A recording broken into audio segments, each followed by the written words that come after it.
तर आपल्यासोबत राष्ट्रवादीचे अमोल मिटकरी हे जोडले गेलेले आहेत। मिटकरीजी, माझा आवाज तुमच्यापर्यंत पोहोचतोय? हो, पोहोचतोय। जी जी। आचारसंहिता आज लागू होईल। दुपारी 3:30 वाजता निवडणूक आयोगाची पत्रकार परिषद होईल। विधानसभा निवडणुकांची तारीख जाहीर होणार आहे आज। तर यावर आपली प्रतिक्रिया, आता महायुती समोर काय आव्हान असेल? महायुती लोकसभेत ज्या चुका झाल्या महायुतीकडून, ती महायुती या चुका लक्षात घेऊन विधानसभेत मैदानात कशा प्रकारे उतरेल? महाराष्ट्राच्या विधानसभेची आता मुदत संपते आहे, त्यामुळेच नवीन आदर्श आचारसंहिता दुपारी 3:30 वाजल्यानंतर लागू होणार आहे महाराष्ट्रामध्ये। त्या संदर्भात इलेक्शन कमिशनची प्रेस कॉन्फरन्स आहे। आणि राहिला प्रश्न महायुतीचा, तर महायुतीने जे काही निर्णय आता लोकहितार्थ घेतलेत, शेतकऱ्याच्या, महिलांच्या, तरुणांच्या हितार्थ जे निर्णय घेतलेत, तेच विजन आमचं जमेची बाजू असेल। लोकसभेमध्ये ज्या चुका झाल्या त्या चुका दुरुस्त करून आम्ही विधानसभेला सामोरं जात आहोत। फक्त आम्हाला अडचण एकच असेल, महाविकास आघाडीच्या फाटक्या तोंडाच्या लोकांची आमच्यावर होणारी खालच्या पातळीवरची टीका। त्यातली 2-4 नावं मी स्पेसिफिक सांगू शकतो। उत्तम जानकर असतील, संजय राऊत असतील, हे अशा प्रकारे नीच पातळीवर जाऊन बोलणारच आहेत। तरी आम्ही डोक्यात ते न ठेवता फक्त आमचं विकासाचं, महाराष्ट्राचं विजन डोळ्यासमोर ठेवून आगामी निवडणुकांना महायुतीमध्ये सामोरं जाणार आहोत। एक संघ घट्ट राहू। जे लोकसभेत घडलं ते चित्र तुम्हाला विधानसभेत दिसणार नाही। परत महायुतीची सत्ता राज्यामध्ये स्थापन होईल, अशा प्रकारे आमचा प्रचार प्रसार आणि समोरच्या सगळ्या स्ट्रॅटेजी असतील। मिटकरीजी, खरं तर महायुतीची ही चर्चेत असलेली योजना म्हणजे लाडकी बहीण योजना आणि कालच मंत्रिमंडळ बैठकीत घेतलेले निर्णय, हे विधानसभेच्या दृष्टीने घेतलेले निर्णय असल्याचं विरोधकांचं म्हणणं आहे। यावर आपली प्रतिक्रिया?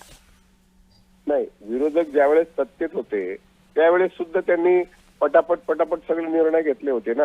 हे निर्णय काही लोकांना आमिष दाखवण्याकरता नसतात, जनतेच्या हितासाठी घेतले गेलेले निर्णय असतात। आत्ताच मी ऐकलं आणि ते वास्तव पण आहे, महाविकास आघाडीच्या काळात उद्धवजी मुख्यमंत्री असताना शेवटच्या कॅबिनेटमध्ये पटापट निर्णय झाले, त्यावेळेस त्याच्यावर कोणी आक्षेप नव्हता घेतला।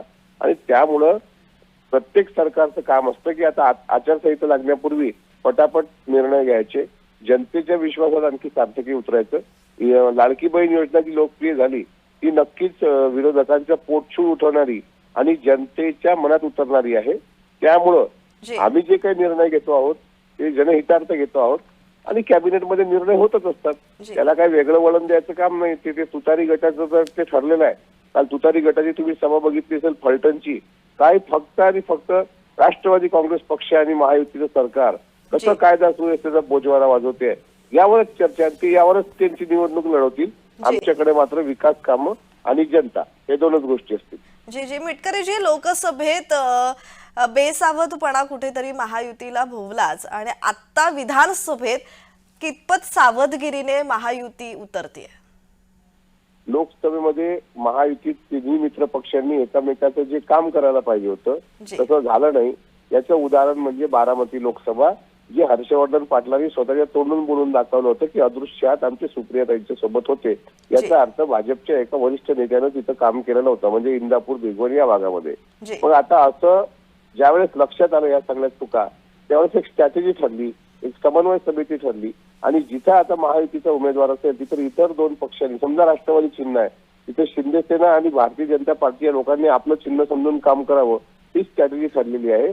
त्यामुळे लोकसभेमध्ये जो आम्हाला जबरदस्त दणका बसला ते आम्ही होऊ देणार नाही, हे अजितदादांनी भाषणामध्ये सांगितलं आणि म्हणून अत्यंत नियोजनबद्ध आम्ही पुढे जातो आहोत। झाल्या लोकसभेमध्ये चुका त्या दुरुस्त करून पुढे गेलं पाहिजे, म्हणून आता महायुतीच्या आमची तयारी त्या पद्धतीची आहे की कुठलाही उमेदवार असेल तर आपल्या पक्षाचा उमेदवार समजून काम करायचं। जी, धन्यवाद मिटकरीजी, तुम्ही दिलेल्या प्रतिक्रिये संदर्भात।